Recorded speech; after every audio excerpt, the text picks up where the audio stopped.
ஹரியானாவின் ஜூலானா தொகுதியில் காங்கிரஸ் சார்பில் களம் கண்ட வினேஷ் போகத் அபார வெற்றி.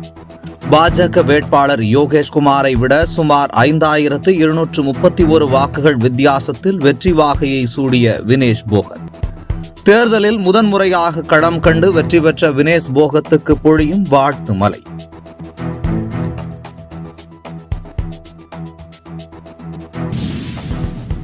முதலமைச்சர் மு.க.ஸ்டாலினின் தலைமையில் நடைபெற்ற அமைச்சரவை கூட்டத்தில் 38,600 கோடி ரூபாய் முதலீட்டில் புதிதாக 14 முதலீடுகளுக்கும் அனுமதி வழங்கப்பட்டுள்ளது. முதலீடுகளால் மின்னணு, பாதுகாப்பு, மருத்துவ துறைகளில் சுமார் 46,930 பேருக்கு வேலைவாய்ப்பு கிடைக்க வாய்ப்புள்ளதாக அமைச்சர் டி.ஆர்.பி. ராஜா தகவல்.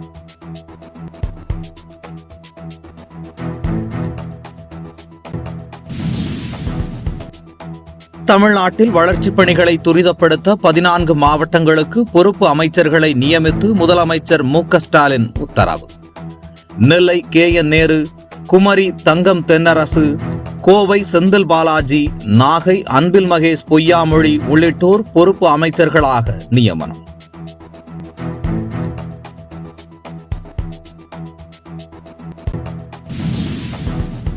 தொடர் போராட்டத்தில் ஈடுபட்டுள்ள சாம்சங் தொழிலாளர்கள் பணிக்கு திரும்ப வேண்டும் என அமைச்சர்கள் சி.வி. கணேசன், தாமோ அன்பரசன், டி.ஆர்.பி. ராஜா உள்ளிட்டோர் அறிவுறுத்தல். தொழிலாளர்களின் கோரிக்கைகளை ஏற்க சாம்சங் நிறுவனம் ஒப்புக்கொண்டுள்ளதால் பணிக்கு திரும்ப அமைச்சர்கள் அறிவுறுத்தல்.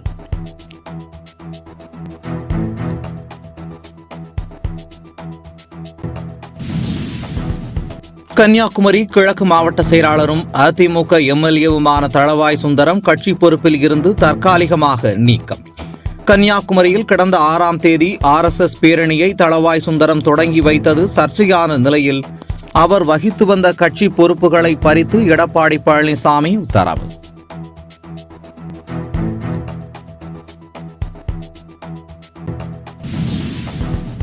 அதிமுக பொறுப்பில் இருந்து நீக்கப்பட்ட தளவாய் சுந்தரத்தை பாஜகவுக்கு வரவேற்கிறோம். கட்சி பொறுப்பில் இருந்து தளவாய் சுந்தரம் நீக்கப்பட்ட நிலையில் பாஜக ஒருங்கிணைப்பு குழு தலைவர் H. ராஜா அழைப்பு.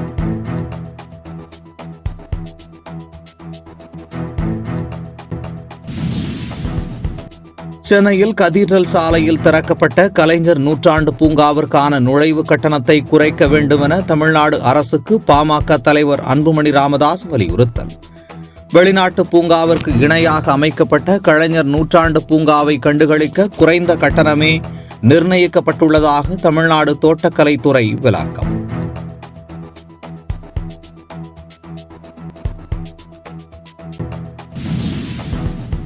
ஊழலை மறைக்க காங்கிரஸ் உள்ளிட்ட எதிர்க்கட்சிகளை இடி உள்ளிட்ட விசாரணை அமைப்புகளை வைத்து பாஜக அரசு எதிர்க்கட்சிகளை அச்சுறுத்தி வருகிறது.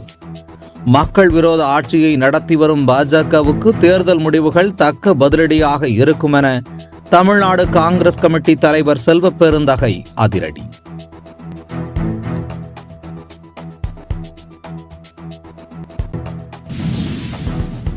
தமிழ்நாடு முழுவதும் அதிமுக சார்பில் மனித சங்கிலி போராட்டம். விலைவாசி, சொத்து வரி உயர்வை கண்டித்து நடைபெற்ற ஆர்ப்பாட்டத்தில் அதிமுக நிர்வாகிகள் பங்கேற்பு.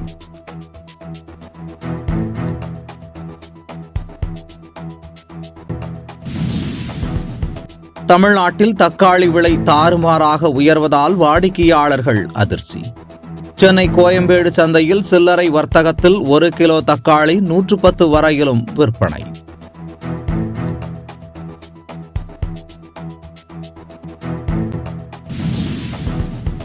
இந்திய தேர்தல் ஆணைய இணையதளத்தில் வாக்கு எண்ணிக்கை நிலவரத்தை தாமதமாக பதிவிடுவதால் தவறான தகவல்கள் பரவுகின்றன.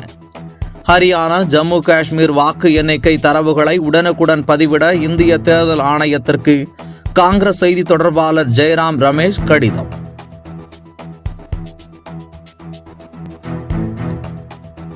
என்றும் உங்களுடன் மை இந்தியா. முக்கிய செய்திகளை உடனுக்குடன் தெரிந்து கொள்ள சப்ஸ்கிரைப் பண்ணுங்க, பெல் பட்டனை பிரஸ் பண்ணுங்க.